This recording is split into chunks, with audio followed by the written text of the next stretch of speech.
Good morning students. 12ஆம் வகுப்பு இயற்பியலில் 2வது பாடமான மின்னோட்டவியலில் கடைசி பகுதிக்கு வந்துட்டோம். இந்த பகுதியில் நம்ம வெப்ப மின் விளைவு அப்படிங்கிறது தான் பார்க்க போகிறோம். இதுக்கு முந்தைய பதிவில் ஜூல் வெப்ப விதி இதெல்லாம் பார்த்தோம். மின்னோட்டத்தினால் ஏற்படக்கூடிய வெப்ப விளைவு பார்த்தோம். இப்போது வெப்ப மின் விளைவு, வெப்பத்தினால் மின்னோட்டத்தில் ஏற்படக்கூடிய மாற்றங்கள் தான் பார்க்க போகிறோம். முதல்ல பாருங்கள், வெப்ப மின் விளைவு அப்படிங்கிறது வேறு ஒன்றும் இல்லை, வெப்பநிலை வேறுபாட்டை பொறுத்து வெப்பநிலை வேறுபாட்டை மின்னழுத்த வேறுபாடாக மாற்றக்கூடிய ஒரு நிகழ்வு. இதைத்தான் என்ன சொல்கிறாங்க, வெப்ப மின் விளைவு அப்படின்னு சொல்கிறாங்க. அப்போது இது எதனால் அப்படின்னா, ஒரு வெப்ப மின் சாதனம் எடுத்துக்கிறோம். அந்த சாதனத்தோட 2 முனைகளிலும் வெவ்வேறு வெப்பநிலை இருக்கும். அப்போ அந்த வெப்பநிலை வேறுபாட்டின் காரணமாக அந்த சாதனத்தில் ஒரு மின்னழுத்த வேறுபாட்டை உருவாக்குகிறோம். சரிங்களா? இதைத்தான் எப்படி உருவாக்குறாங்க அப்படிங்கிறது பார்க்க போகிறோம். அதைத்தான் சீபெக் விளைவு அப்படின்னு சொல்லுவாங்க, இல்லைன்னா வெப்ப மின் விளைவு அப்படின்னு கூட இதை எடுத்துக்கலாம். இப்போ இதில் 2 உலோகங்கள் நான் எடுத்துக்கிறேன்.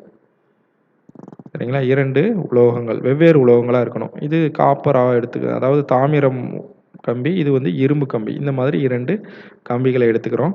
2 கம்பிகளோட 2 முனைகளையும் இந்த மாதிரி இணைச்சிருக்கிறோம்.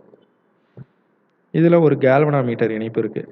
இப்போ இந்த 2 உலோகங்களும் சந்திக்கிற இந்த புள்ளிகளை சந்திகள் அப்படின்னு சொல்லுவோம். இதில் 2 சந்திகள் இருக்குது. இந்த 2 புள்ளிகளில் மட்டும்தான் இந்த உலோகம் சந்திக்கிறது. இப்போ இந்த 2 உலோகங்களும் சந்திக்கக்கூடிய இந்த புள்ளிகளை வெவ்வேறு வெப்பநிலையில் நம்ம வைக்கிறோம். முதலாவது சந்தியை பாருங்கள், நல்ல ஐஸ் இதெல்லாம் வச்சு இந்த பகுதியை ரொம்ப குளிராக வச்சுருக்குறோம். இது குளிர் சந்தி.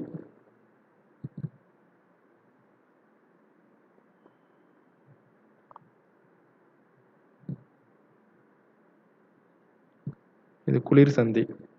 இது பாருங்கள், நல்லா வெப்பப்படுத்துகிறோம். ஸோ இது ரொம்ப ரொம்ப எப்படி இருக்கும், வெப்பமான ஒரு சந்தி. இப்போ 2 சந்தியோட வெப்பநிலையையும் வேறுபட்டு வச்சுருக்கோம். ஒன்று குளிராக இருக்குது, இன்னொன்று அதிக வெப்பமாக இருக்குது. அப்போ 2 சந்திகளும் வெவ்வேறு வெப்பநிலையில் வைக்கப்படும் பொழுது இந்த உலோகத்தில் ஒரு மின் இயக்கு விசை ஏற்படுகிறது.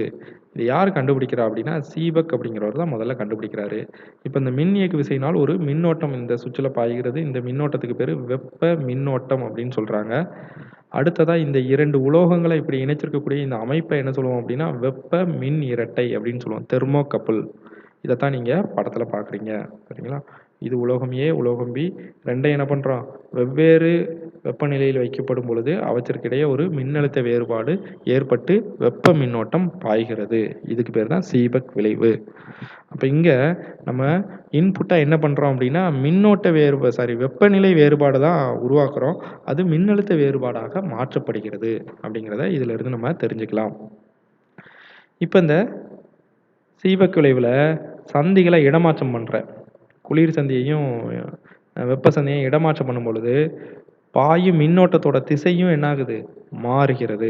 அதனால் இந்த சீபெக் விளைவை நம்ம என்னன்னு சொல்லலாம், மீள் விளைவு அப்படின்னு சொல்லுவாங்க. சீபெக் விளைவானது ஒரு மீள் விளைவு.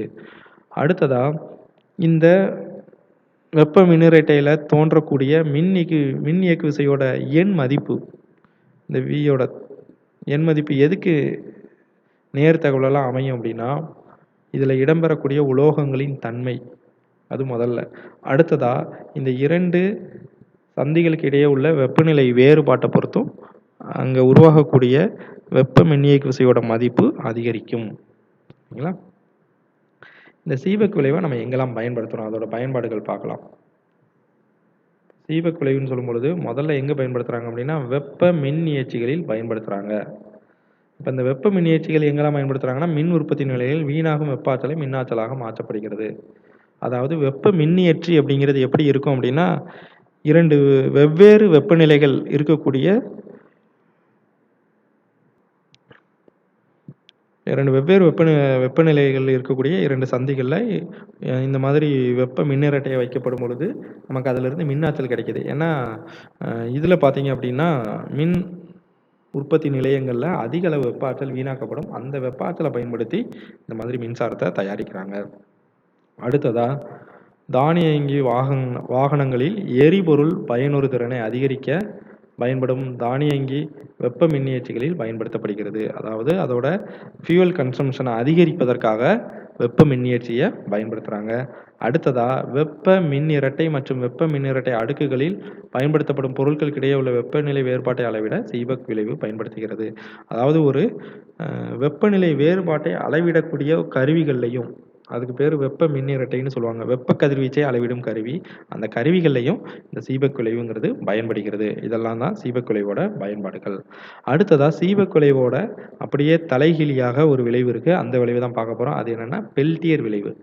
அப்போ சீபெக் விளைவை கொஞ்சம் ஞாபகப்படுத்திங்கன்னா உங்களுக்கு ரீகால் பண்ணிக்கிறேன். என்னன்னா 2 வெவ்வேறு உலோகங்கள் கொண்ட ஒரு வெப்ப மின் இரட்டையின் 2 சந்திகளையும் வெவ்வேறு வெப்பநிலையில் வைக்கப்படும் பொழுது அவற்றிற்கிடையே ஒரு மின்னியக்கு விசை தூண்டப்படுகிறதுன்னு பார்த்தோம். அதாவது 2 வெவ்வேறு உலோகங்கள் இருக்கணும்.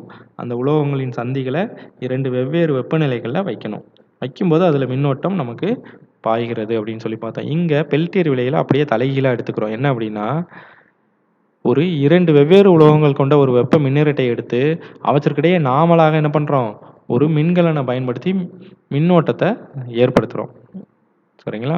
இப்போ என்ன ஆகுது அப்படின்னா, இந்த உலோகங்கள் சந்திக்கக்கூடிய இந்த பகுதியில் ஒரு பகுதி எப்படி இருக்கும், மிகவும் குளிர்ச்சியாகவும் இன்னொரு பகுதி வெப்பமாகவும் இருக்கும்.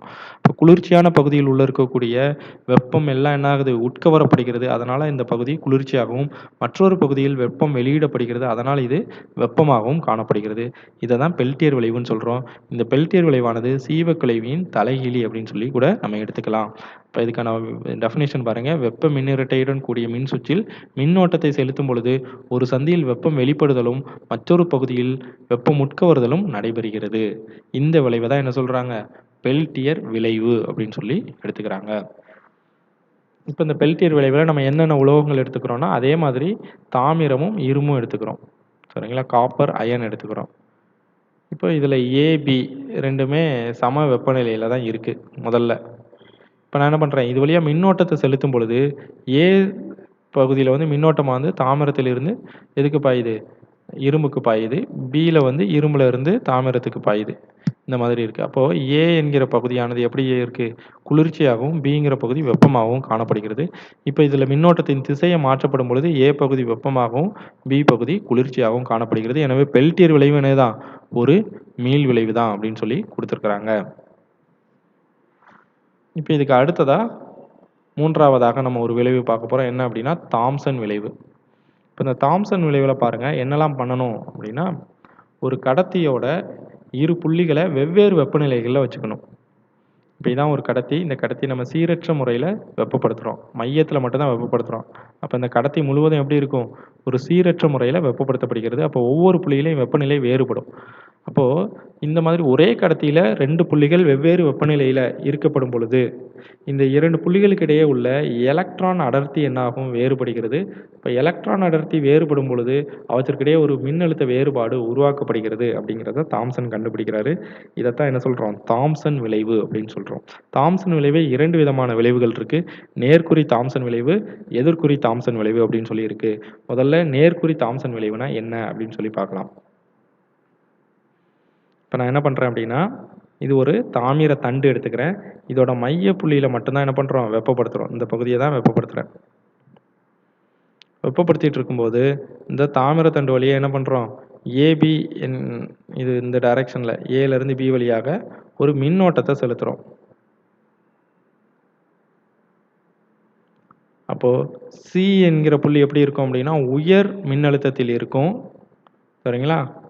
சிங்கிற புள்ளி எப்படி இருக்குது, உயர் மின்னழுத்தத்தில் அமைகிறது. ஏன்னா ஏலேருந்து பிக்கு தானே பாயுது. அப்போ சியில் உயர் மின்னழுத்தம் இருக்கும். இதனால் என்ன ஆகுதுன்னா, இந்த கடத்தியில் ஏலேருந்து சி வரைக்கும் உள்ள பகுதியில் வெப்பம் என்ன ஆகப்படுகிறது அப்படின்னா உட்கவரப்படுகிறது. அதே மாதிரி சியிலிருந்து பி வரைக்கும் உள்ள பகுதியில் வெப்பம் வெளிப்படுகிறது. அப்போ ஒரே கடத்தி தான், அந்த கடத்தியோட ஒரு பகுதியில் குளிர்ச்சியாகவும் மற்றொரு பகுதியில் வெப்பமாகவும் காணப்படுகிறது. இது எதனால் நடக்குது அப்படின்னா, மின்னோட்ட பாய்வின் காரணமாக மின்னோட்டத்தின் திசையில் வெப்ப பரிமாற்றம் நடைபெறும். அப்போ மின்னோட்டம் ஏலேருந்து பிக்கு பாயுது. அப்போ வெப்பமும் எங்கேருந்து எங்கே போக ஆரம்பிச்சிடும், ஏலேருந்து பியை நோக்கி பாயுது. அதனால் ஏ பகுதியில் உள்ள வெப்பம் முழுவதும் எதை நோக்கி போயிடுது, சிபியை நோக்கி பாய்கிறது. இதனால் இதுக்கு பேர் என்ன சொல்கிறோம், நேர்குறி தாம்சன் விளைவு. அப்போ இங்கே என்ன நடக்குது, மின்னோட்ட பாய்வின் காரணமாக மின்னோட்டத்தின் திசையில் வெப்ப பரிமாற்றம் நடைபெறும். இதைத்தான் என்ன சொல்கிறாங்க, நேர்குறி தாம்சன் விளைவு அப்படின்னு சொல்கிறோம். இந்த நேர்குறி தாம்சன் விளைவு எந்தெந்த உலோகங்களுக்கெல்லாம் நேர்குறி தாம்சன் விளைவுக்கு உட்படும் அப்படின்னா வெள்ளி, துத்தநாகம் மற்றும் காட்மியம் இது எல்லாமே நேர்குறி தாம்சன் விளைவுக்கு உட்படக்கூடிய உலோகங்கள். சரிங்களா? அடுத்ததாக நம்ம என்ன பார்க்க போறோம் அப்படின்னா எதிர்குறி தாம்சன் விளைவு. இப்போ இங்க என்ன எடுத்துக்கிறோம் அப்படின்னா இரும்பு துண்டை எடுத்துக்கிறோம். இரும்பு துண்டை எடுத்து சிங்கிற பகுதியில் வெப்பப்படுத்துகிறோம். அதே மாதிரி இப்போ மின்னோட்டமானது என்ன ஆகுது அப்படின்னா அதே மாதிரி ஏயிலிருந்து பியை நோக்கி பாயுது. சரிங்களா? இப்போ என்ன நடக்குது அப்படின்னா முதல் பகுதி அதாவது சியிலிருந்து ஏ பகுதியில் வந்து வெப்பம் வெளியிடப்படுகிறது. முழுவதும் வெப்பம் வெளியிடப்படுகிறது. அப்போ இந்த பகுதி எப்படி இருக்கும்? அதிக வெப்பத்தோடு காணப்படும். சியிலிருந்து பி பகுதியில் வெப்பம் உட்கவர்தல் நடப்பதால் அந்த பகுதி குளிர்ச்சியாக நடைபெறுகிறது. இப்போ இந்த இடத்துல என்ன நடக்குது அப்படின்னா மின்னோட்டம் எந்த திசையில் பாய்கிறதோ அதாவது மின்னோட்டம் இந்த திசையில் பாயுது இதற்கு எதிர் திசையில் வெப்ப பரவல் பரிமாற்றம் நடைபெறுகிறது. இப்படி மின்னோட்டம் பாயும் திசைக்கு எதிர் திசையில் வெப்ப பரிமாற்றம் நடைபெற்றால் அதை எதிர்குறி தாம்சன் விளைவு அப்படின்னு சொல்லுவோம். இந்த விளைவு எதிலெல்லாம் நடைபெறும் அப்படின்னா பிளாட்டினம், நிக்கல், கோபால்ட் மற்றும் பாதரசம் போன்ற உலோகங்களில் எதிர்குறி தாம்சன் விளைவு நடைபெறுகிறது. சரிங்களா? அடுத்து நேர்குறி தாம்சன் விளைவு இருக்கு, எதிர்குறி தாம்சன் விளைவு இருக்கு. சுழி தாம்சன் விளைவு இருக்கா அப்படின்னா கண்டிப்பா இருக்கு. இந்த சுழி தாம்சன் விளைவை எது உருவாக்கும் அப்படின்னா லெட்டுன்னு சொல்லக்கூடிய காரியம்.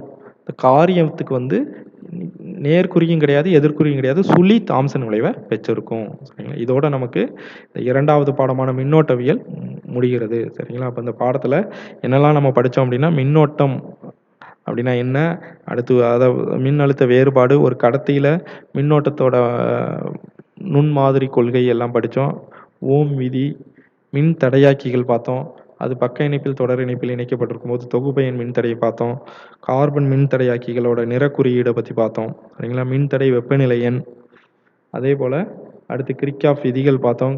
அதோட பயன்பாடுகளான வீட்சோன் சமண சுற்று, மீட்டர் சமண சுற்று, அடுத்ததாக மின்னழுத்தமானி பார்த்தோம். மின்னழுத்தமானியை பயன்படுத்தி அக மின்தடை எப்படி கணக்கிடுவது, மின்கலன்களின் மின்னியக்கு விசை எப்படி ஒப்பிடுவது, இதெல்லாம் இந்த பாடத்தில் பார்த்தோம். ரொம்ப எளிமையான ஒரு பாடம் அப்படின்னா இந்த மின்னோட்டவியல் அப்படிங்கிற பாடம் தான். இதை படிச்சிருங்க. அடுத்த பதிவில் 3வது பாடமான மின்னோட்டத்தின் காந்த விளைவு, காந்தவியல் மற்றும் மின்னோட்டத்தின் காந்த விளைவை நம்ம பார்க்கலாம். Thank you students. இதில் உங்களுக்கு ஏதாவது டவுட் இருந்துச்சு அப்படின்னா இந்த நம்பருக்கு நீங்கள் காண்டாக்ட் பண்ணி கேட்டுக்கலாம். Thank you students.